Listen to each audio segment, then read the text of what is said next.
Hi everyone, Dr. Leigh here from Your Vet Online, and tonight I'm going to talk to you all about dentistry with our cats and dogs. And one of the main aims about this chat tonight is to help you guys realize exactly what a veterinary surgeon does when we perform a dental exam and when we do a treatment like a scale and polish. I thought I would try and make a diagram of what we're doing. I see I've made it a little bit small, so you may not see it, but hopefully you can, and you can get the gist of it. I'll try and use a little bit of a pointer. But basically, I want to take you through a few things. So we're going to talk a little bit about anatomy in the animal's mouth, how a veterinarian actually examines a mouth under general anesthetic. We're going to talk a little bit about what happens when we do a treatment, so what happens when we do a scale and polish, and then we will talk about the process of how our pets, how we can maintain their dental health, and how plaque actually and bacteria develops into plaque, that develops into tartar, and the whole process leading to periodontal disease. So we're going to cover a few things tonight, and I guess a lot of the reason for this is because I often get asked what my thoughts are on anesthetic-free dentistry. It's one of those tricky questions because no one likes to bag any industry. However, anesthetic-free dentistry is absolutely letting you guys down, and it's letting your pets down because it just doesn't do a very good job. It is cosmetic at best. And I want to explain to you why. Because it is really hard to look at an animal's mouth, whether it's a cat or whether it's a dog, properly when they are fully awake, let alone actually trying to take off the tartar and things. Now, I want to show you, hopefully you guys can sort of see what we're doing here, but if this is our tooth, what we can see here, that's the crown. Now, when I talk about crown, I'm talking about the white teeth that we can see. So that's what we call the crown, and anything above the gum line that's white is the crown. Below that is our tooth root.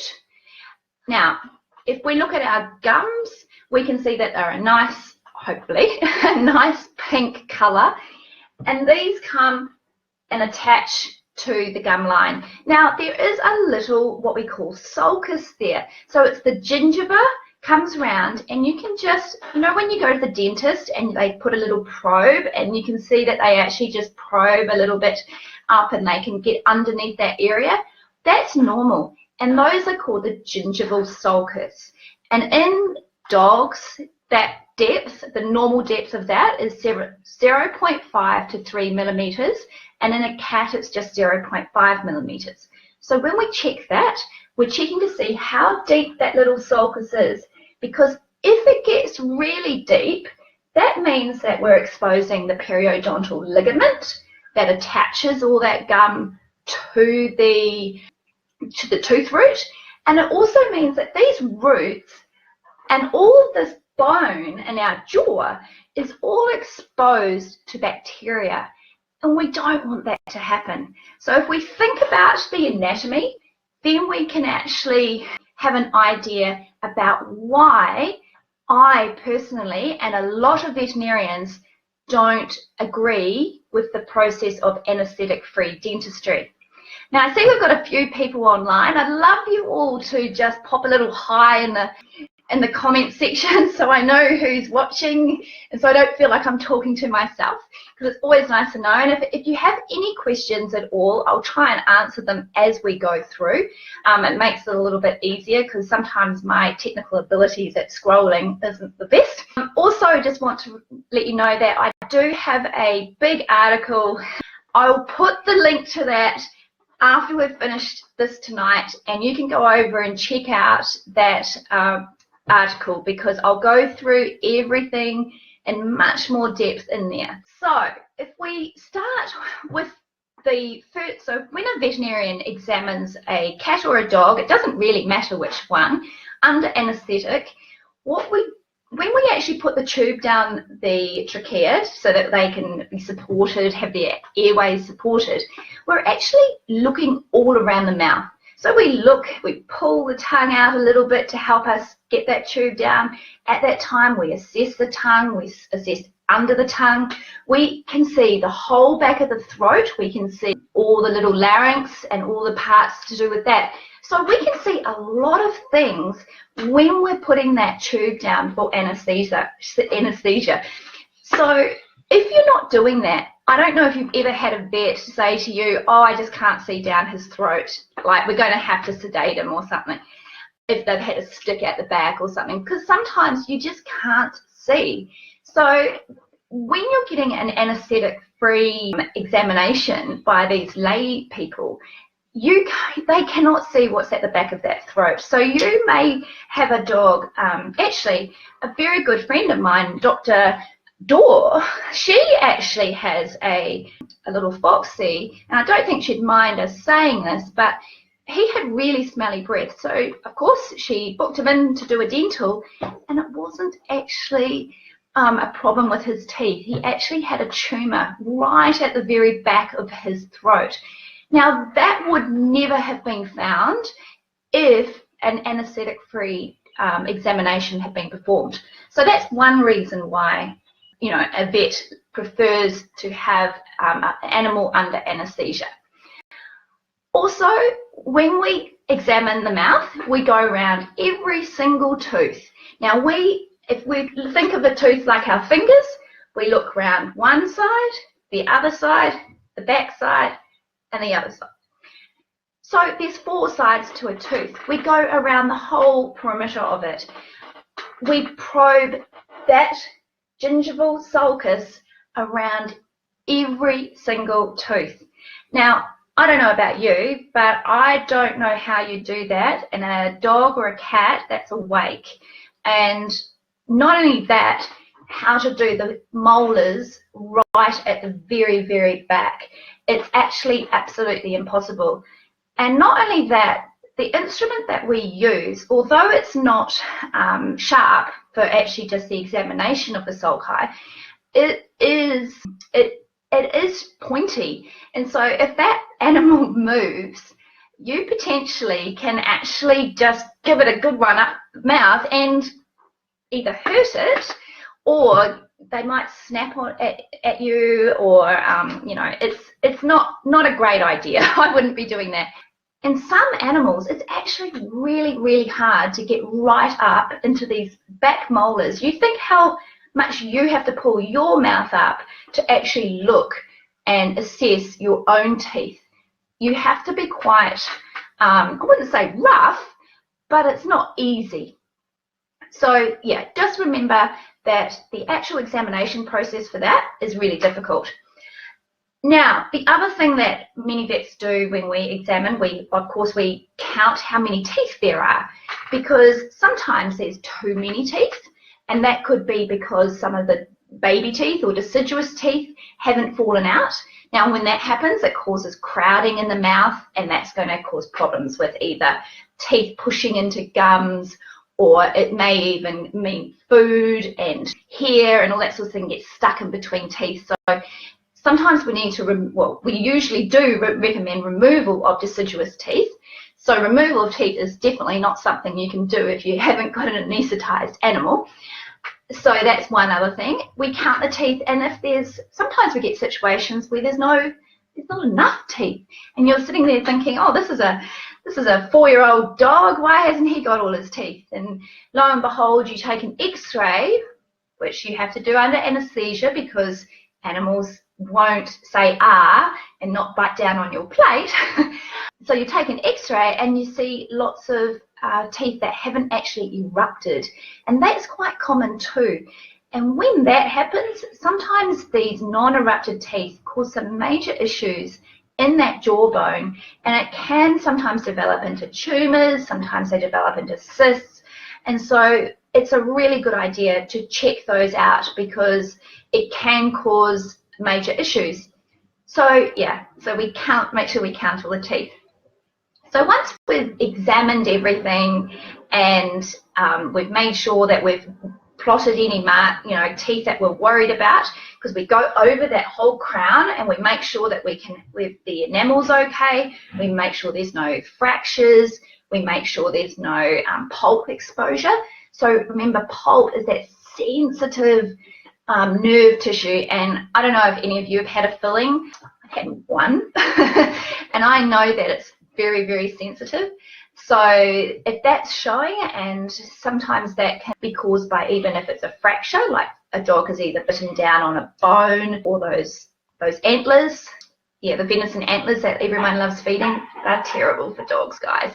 Too hard, and we see lots of broken teeth with those.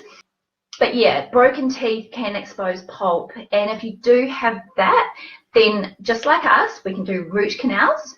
So it is a little bit of a emergency. You do need to get to a dentist, and a veterinary dentist, if you do notice that your dog has broken its tooth, because sometimes we can save these teeth, which is pretty awesome. Okay, so on to actual treatment. So one of the key things that we do is scaling. Now, someone today asked what scaling was. I've only ever known it as scaling. I didn't realize some people call it descaling. Yeah, so basically it's the process of scraping off the tartar that develops onto the tooth. This actually might be a good time to talk about what tartar actually is. So if we think about it, every time our pets eat or we eat, there is bacteria in our mouths. Now, that produces a biofilm, which basically is sort of like a plaque bacterial biofilm that layers itself over the top of the tooth and around the gums. Now, when we have, in our saliva, we have lots of different minerals, and those minerals react with the bacteria. And if that bacteria isn't removed frequently, then it mineralizes basically. So yeah, that biofilm develops into that hard tartar or calculus. So that's how that process occurs. It doesn't matter what kind of diet your pet is on, whether you've got a raw diet, whether you've got a bit kibble diet, whether you feed wet food, the process is the same. The bigger the size of the kibble, that's been proven to help scrape it off. A raw diet can also help scrape it off.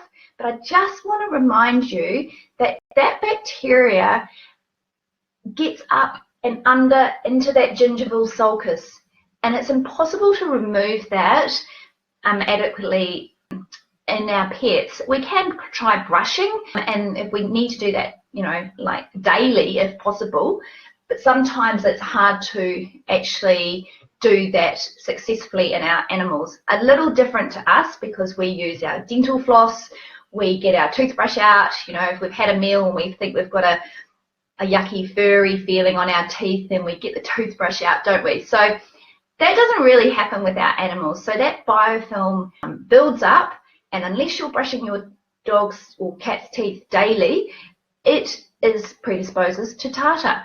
Now, the process of scaling is the removal of that tartar. So it doesn't matter whether you use hand instruments or ultrasonic scalers, it's all the same. Basically, the process is removal.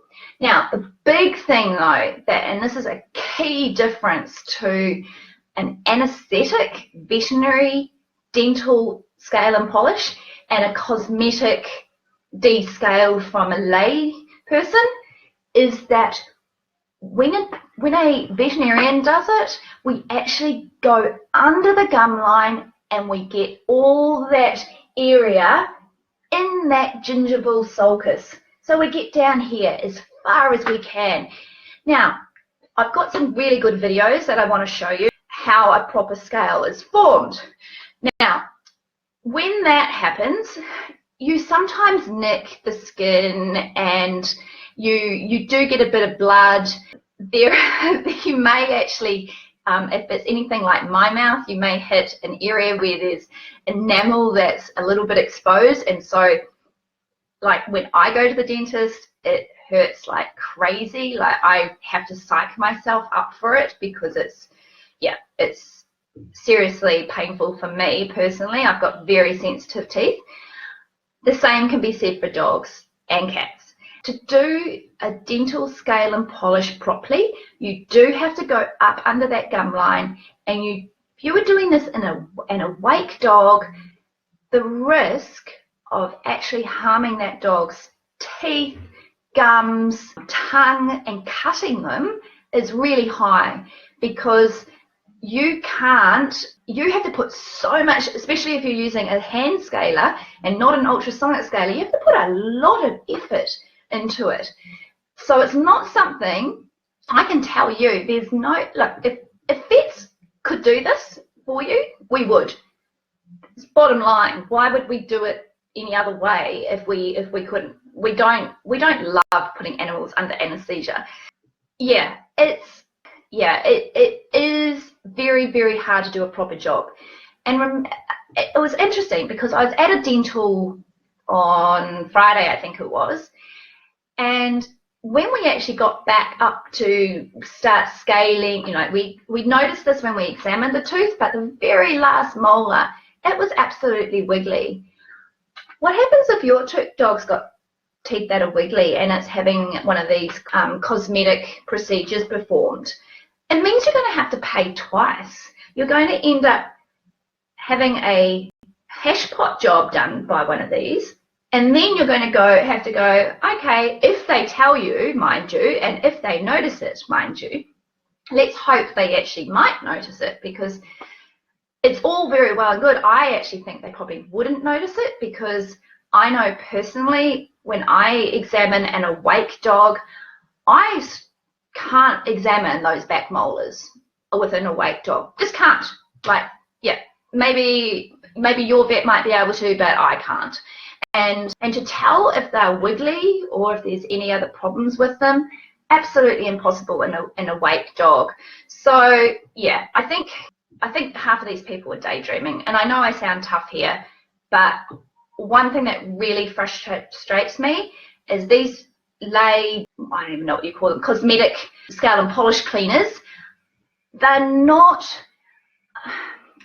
they're doing such a poor job, and it's only cosmetic, and it's costing you a lot of money.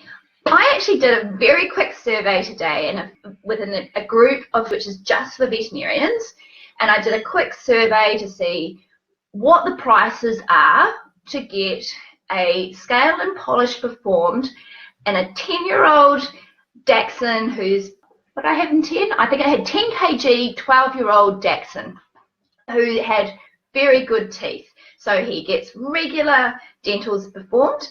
So we're not looking at any major surprises. Now, a veterinary, our range pretty much ranged from $250 to $450 for the majority of veterinarians, and these were veterinarians from Australia and New Zealand. And that's the same price as these cosmetic jobs.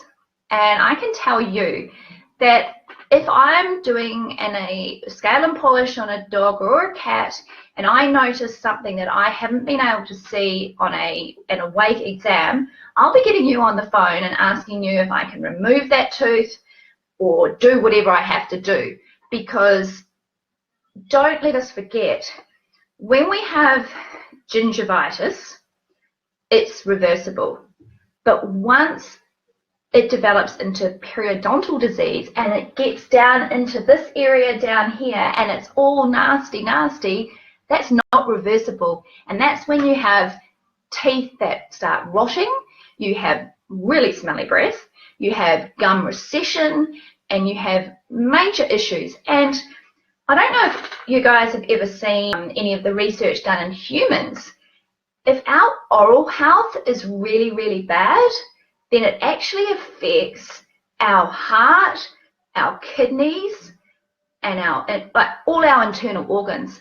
And exactly the same thing happens in our pets, people.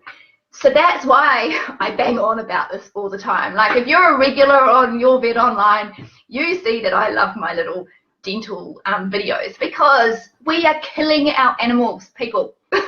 So if you can take something away from this, and please share it with everyone, is get your pet's teeth done regularly, because it's just like us. We actually cause disease if we don't look after teeth. Whether it's humans, whether it's cats, whether it's dogs, whether it's horses, rabbits, guinea pigs, all the same, guys. We need to do regular dental care. Now, a lot of veterinarians, because this is such a big deal now, we are noticing that we're seeing so many more problems, and it's becoming a real issue. What you might find is that the very first dental exam that your pet has, if they haven't had one for quite a long time, it might mean that you have to get a few teeth removed, and of course the price of doing this is often quite high. However, realize that once you kind of do that the first time, then afterwards, if you keep up the exams and you keep up, brushing their teeth, giving a good diet where you've got nice big size kibble, so like Hill's TD is an option. I think Royal Canin has a dental diet as well. You can feed cats who do well on a bit of raw strips of meat that helps get all that plaque and tartar off. It helps scrape it off. Your dogs can have really big meaty bones, not little ones, big ones. Big is good, not little. I don't want to be seeing anyone give little bones, because I'll be very angry. But the bigger the better. I'm all for big bones, and a little bit of raw strips of meat. So I'm not talking giving mince and stuff like that. It doesn't do anything. Chicken necks, I'm not a fan, to be honest. Unless you've got a cat, I wouldn't be giving chicken necks. It doesn't do very much at all. In fact, most dogs just swallow them whole. So, basically you need to be brushing your dog or cat, well, you can try your cats, I know that's a little bit hard, daily if you can. There's also some chews now designed for dogs, not cats, but for the dogs. One brand is Orovet. That's had nice studies done on it, so it's got some evidence-based studies that show that it actually helps prevent bacteria actually laying down over the tooth. And so that works really well, because you have a little bit of scrunchiness, like trying to the pressure and the forces and the scratch effect is working, and then you also have the layering of a enzyme. I think it's an enzyme. I might have to read my notes again. But they have this special product where basically puts a coating on it, and it helps stop bacteria adhering to the tooth. So that's really good. So yeah, you could brush one day, Orovet chew the next day, sort of mix it up a little bit, give a little bit of, you could have your regular diet, and then you might have a few strips of meat or a bone on occasion. That all helps. But just remember that diet's not going to cause teeth to go nasty. There's been no evidence whatsoever to say that carbohydrates are bad. Actually, point and I want to make there, because there are a lot of websites will have you believe that carbohydrates are bad. Now, let's not forget, dogs are omnivores, people. That means they eat carbohydrate. Carbohydrate does not equal sugar the way that some groups would have you believe. So carbohydrates that we put into dog food are the complex carbohydrates. They're not simple carbohydrates, and they're not simple sugars and all that sort of thing. So they're not going to make your dogs have holes in their teeth. We call that caries. Dogs don't get caries. Well, they can. So rare. Don't even go there with it, because it's not like humans. It's not like dogs are drinking a Coke every day or having too much fruit juice. It just doesn't happen. So I don't want you guys to think that you have to stop feeding kibble. That's an absolute fallacy. That's not going to cause your dogs to have bad teeth. Bad teeth, some animals, it's very genetic. try and brush your teeth, dog's or cat's teeth, at least every second day. Maybe use something like Orovet chews in the days in between. Have a diet where you can, occasionally you might feed a bone, occasionally you might give strips of meat, or get the biggest biscuit you can. And one thing I would do with that is when you've got puppies, kittens and stuff, try and get a big biscuit. Like, start them on it early. And I'm kind of harsh, like I'm a really harsh mum sometimes. You don't eat, it's like you don't get dessert sort of thing, if they're not going to eat their dinner, I don't go and find them something else that they can have instead. I get quite firm on this because I see a lot of people, especially with dogs that are like your little Maltese dogs, they are really predisposed to bad teeth. And a lot of owners end up being really funny with them with their food and giving in to their whims.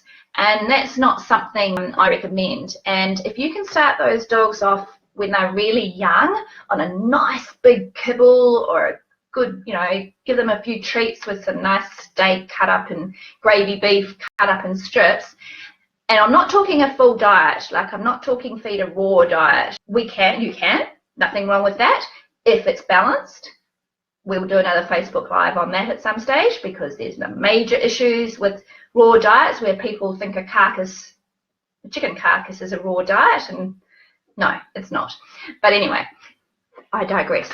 You had something about genetics. Yes, so we're on to genetics. So yeah, so there's some dogs out there that they just have bad teeth. Like we know, and also dogs that have got hairy mouths.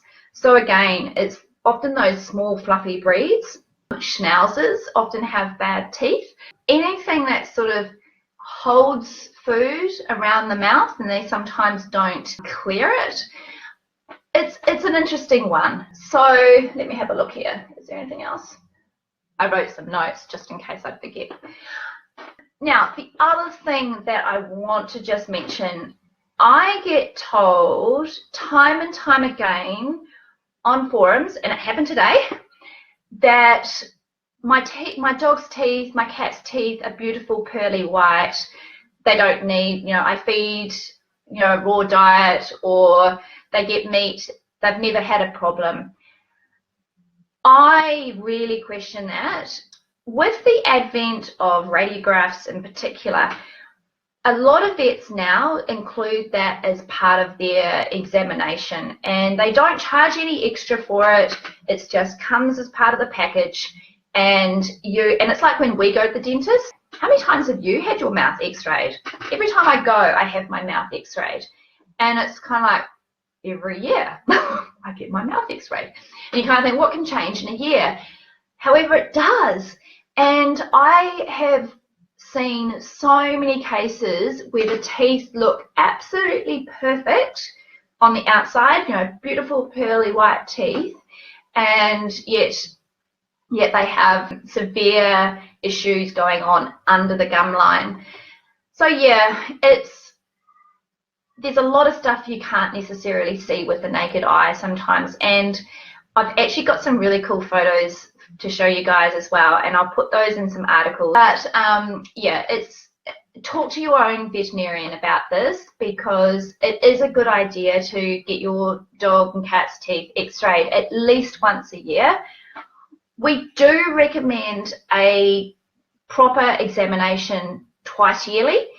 I know lots of people say, oh, that's very expensive, the risk of anesthesia, that sort of thing. Look, if the teeth are maintained and you're doing it regularly, the process it will get cheaper for you, and the process won't take as long, and it's better. If you leave it, it takes a lot longer because you're going to have rotten teeth that you have to extract. You're going to have all these other things. So it's like, yeah, I just think if you want to keep your pet as healthy as you can, then have an examination every 6 months with their mouth.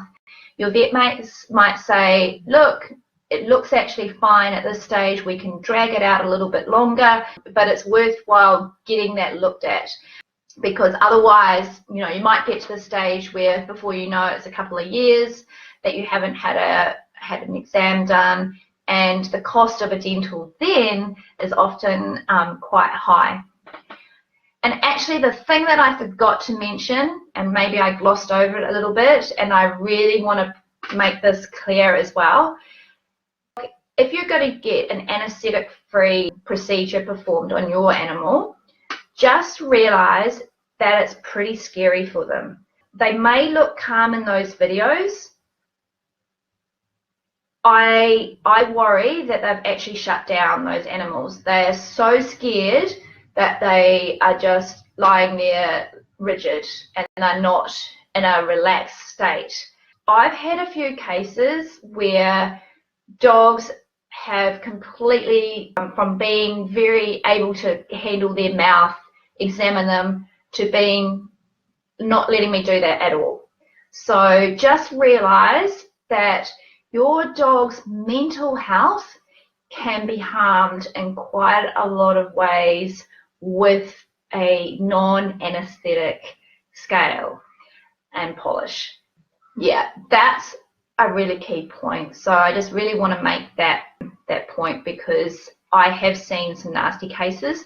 I've also unfortunately seen a few cases where just diseased teeth have been left, and unfortunately it's ended up costing an owner a lot of money to get everything sorted out, and it could have all been done in the first instance. So yeah, it's one of those things. But if anyone has any questions, you can pop them down below and I'll attempt to answer them after this. Make sure you share this with any friends that have dogs and cats. I will put the link to the articles on the website. Also, so if you want to go on our mailing list, pop your, just say, yes, I'd love to go on your mailing list, and we hope to have some specials and some deals going throughout the year. Yeah, those people on the mailing list, of course, are going to get to see all that first. So yeah, anyways, hope you guys found this helpful. Just remember that your veterinarian is the best person to see when it comes to your animal's health, whether they're cats, dogs, horses, or pocket pets. I'm Dr. Leigh from Your Vet Online, and you can go and visit our website at yourvetonline.com for more information, and we'll talk to you later. Bye.